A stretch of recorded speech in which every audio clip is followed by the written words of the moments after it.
is a little repetitive, but it gives you an idea of the basic points of Aristotle's ethics. We're not going to look at his claim. He thinks there are two types of virtues, intellectual and moral, and we should be cultivating both of them in our lives. But here we're most concerned with what he had to say, at least with the basics of what he had to say about moral virtue. And again, if you have to take a specialized ethics course later on, business ethics, medical ethics, nursing ethics, you likely will look at Aristotle's theory. But intellectual virtues deal with learning theoretical things, and moral virtue for Aristotle deals more with developing virtuous character traits. And Plato and Socrates also talked about virtuous character traits. And Aristotle's claim is that this type of virtue can be taught and can be developed. That others can help guide us, to a better, more virtuous life. But also, just as you learn how to play a musical instrument, we can develop virtuous character traits in ourselves. And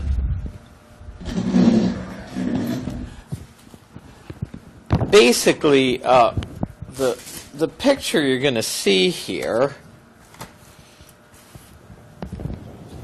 get out, it's kind of like a loop. Aristotle believes that it's by doing virtuous actions, like if you want to develop temperance, self-control, it's like, making the kinds of choices not to have that second piece of cake or not to drink too much or whatever. You got virtuous actions, and by habit, doing them habitually, you develop, a virtuous, character trait. But after you develop, say, a more courageous disposition, it becomes easier for you in the future then to act courageously. Or if you're learning to develop more self-control, say, in eating and drinking, once you develop the character trait, then it sort of loops around, and it becomes easier to then act in manners that are consistent with the character that you've developed. Yeah. Uh-huh. In the movie, they were saying that Aristotle didn't want us to be too virtuous. Like, we should find a middle ground. That's very good. And we'll see. And for him, the virtuous course of action is the moderate middle ground between extremes. There are extremes of behavior, and we'll see this in this PowerPoint. But you're right. He thinks we can. Even something that looks like it's good, when Aristotle discusses generosity, he says, well, okay, you don't want to be Ebenezer Scrooge. Obviously, he knew nothing of Scrooge. That didn't come along till the 19th century, and Dickens. But you don't want to be stingy. That's not a good way to go. if you're talking about generosity. The stingy person, almost by definition, is not generous. But what Aristotle also says is, well, maybe, we have this expression we use in English, he or she is generous to a fault. What do we mean by that? Well, maybe they're too giving, maybe they're hurting themselves.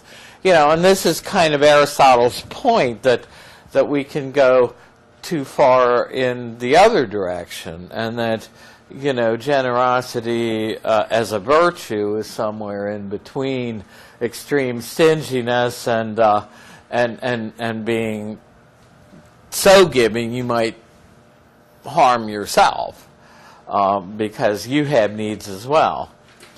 And also he does think that we develop some of these virtues by acting contrary to nature. We would want to be fearful about asking the boss for a raise, but if we're trying to develop more courage, here's a situation where we can be tested, but we have to go against maybe what we're inclined to do. And of course you can see that in developing virtues like temperance or self-control. So Aristotle is very practical. Ethics and being virtuous isn't coming to know some ethereal form of the good in another realm.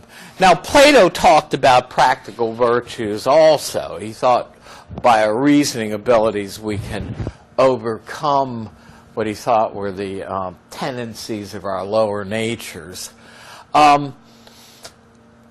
So Aristotle believes, again, that we can develop these, and he does make the analogy, not with a piano, but lyres as stringed instruments were around in his time. So we learn to play it by playing it. We become just persons by doing just acts. We learn to build by building. My dad, for most of his life, was a carpenter by trade, but he wasn't always a carpenter. And he was doing a lot of painting. I mean, painting in the sense of house painting and stuff. After the Second World War, when he got back and it was really bothering his asthma, and they had this new thing, the GI Bill, that let World War II veterans go back to school and learn something new. So at the suggestion of my mother, he went back and learned the trade of carpentry and practiced that. Throughout his life. I still have a shelf, a knick-knack shelf in my living room that my dad built when he was in carpentry school. You learn the skills by doing the skills, but hopefully you're better at it. So this is Aristotle's claim that we can develop better character traits. And also, we saw Larry Thomas, as I said, I mean, he's, yeah. I mean, if you haven't noticed it yet, unlike, some disciplines like, say, sociology or something, we're underrepresented in philosophy by minorities and by African Americans. But Larry Thomas is very well respected and known nationally, if not internationally, and he went to high school right here in Baltimore, and at Baltimore City College. Now, I went to Poly, so we were kind of kidding each other about that, but